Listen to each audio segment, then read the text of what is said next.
Hi 3B. I'm back to teach your math lesson for Tuesday, May 12th. And this time it's going to be telling time. So if you don't have your math book, you have to go and get it and turn to page 659. Now we're back to regular page numbers. We have a lot of things that we're focusing on with this chapter. We've had liters and milliliters, and we've had grams and kilograms, and then we had ounces and pounds, and now we're going to tell time. But before I do that, I wanted to give a shout out. I'm reading all these comments here on YouTube, and I don't know who. Wait. Llama Lando's World is. Who is that? I see Nayeli commenting, and Avina commented, and Layla, and Mateo, and you can hear the other video in the background. So not many comments today. You guys must be doing your homework later. Llama Landos wish me a happy late Mother's Day. And then people keep asking me about Simone. I don't know anything about Simone. If you've talked to Simone, you tell him I said hello. I don't know if he's back, because that's a rumor. But anyways, okay, let's get back to telling time. So, Mrs. Poulin, look at what she did when she went to her classroom during spring break. She was smart enough to bring a clock home. Oh my gosh, I can't even believe I did that. But what luck. So, this clock that you see in front of me is an analog clock.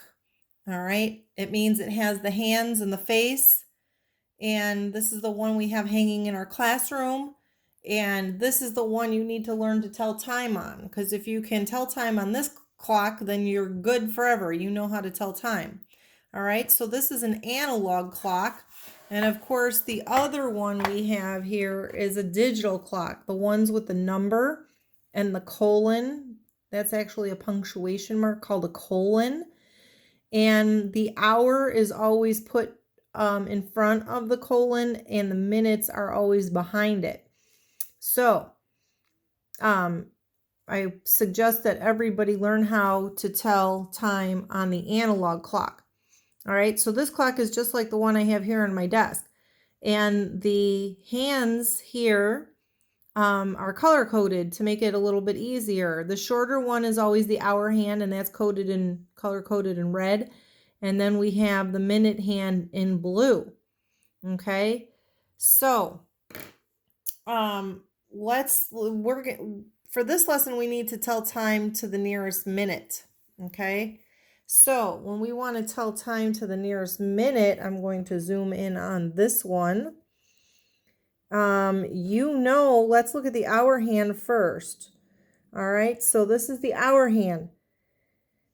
It is not 6 o'clock yet. We cannot say that it is, 47 minutes past 6, because it hasn't gotten to the 6 o'clock. All right, so it's not the 6 o'clock hour. It's still the 5 o'clock hour, because this hand hasn't moved completely on the 6th.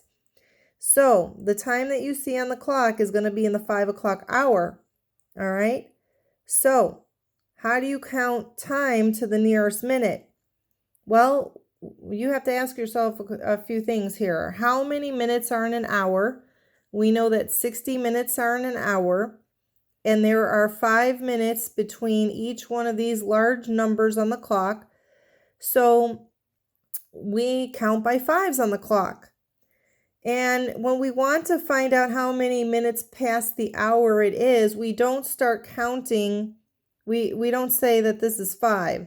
We can put our pencil here at the 12, but we start at the 1, counting by 5. So this is 5 minutes past the hour, and this is 10 minutes past the hour, and 15 minutes past the hour, and 20 and 25. And when it gets to the very bottom of the clock, that's a full 30 minutes or a half an hour past the hour. All right. So 30 minutes equal a half an hour because a full hour is 60. So we have 30 minutes, 35 minutes, 40, 45, 50, 55, and then we're back at the top. So you guys know we count by fives. All right. So hour hand, minute hand. This we can't say that it's 6:47 because it hasn't gotten to the 6 o'clock. It's still in the 5 o'clock hour until this hour hand moves completely on the 6. All right, so let's tell time to the nearest minute here. All right, so I'm going to go back and start up at 5 o'clock. I'm going to pretend that the minute hand was here. So I'm going to go 5, 10, 15, 20, 25, 30, 35, 40, 45. And then I count on by ones, 46, 47. So my answer to this problem is, well, it asks you in steps. It says the hour is 5:47. All right, so that's how you would do the time. We've got the 5 before the colon because it's 5 o'clock hour. Minutes come after the colon here. All right, so that's what time was this. Erica got home from dance class. What time is it? And so you can see how they counted.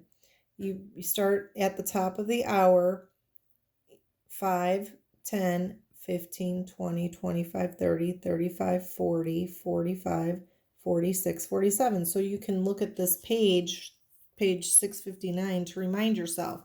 All right, so they're going to give you lots of practice with the analog clock. Let's go over here to page 660.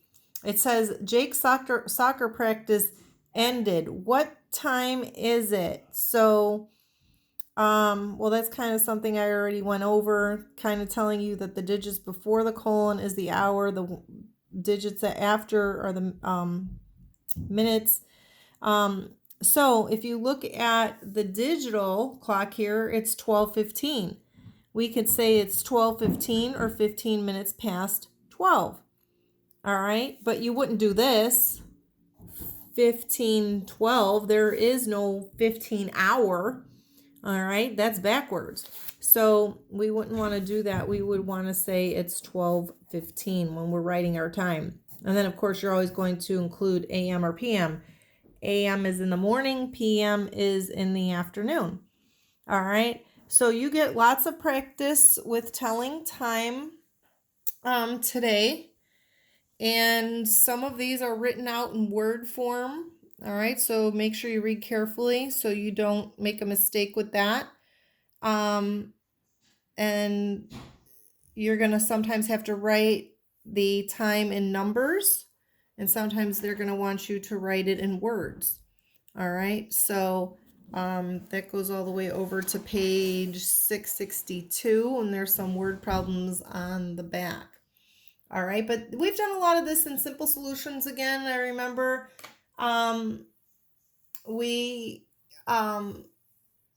you guys were doing actually a pretty good job of just telling time on an analog clock. The next lesson is going to be the tough one when we have to do time intervals. So that'll be for tomorrow, but let's just do the easy peasy one today. And, this is something that your parents can definitely help you with, but you can always email me if you have a question. But remember, telling time on an analog clock is very important. So you want to get that down pat. All right. So guys got to do that. Because the next lesson is going to be tougher. And when you working with time in future math classes, you have to be able to know this analog clock stuff. All right. So that is it for your math lesson for today. I can't think of anything else. We're going to have a WebEx meeting tomorrow at 2. And I saw that the St. Casimir Kids Club had some good things planned this week, so check those out. And love reading your comments, and put some more of those. And tell me who Llama Landos is. I'm suspecting. Somebody changed their name, must have been. Maybe it was Orlando. Is it you, Orlando? I can't guess. I don't know. You guys just have to tell me. All right, bye guys. See you tomorrow.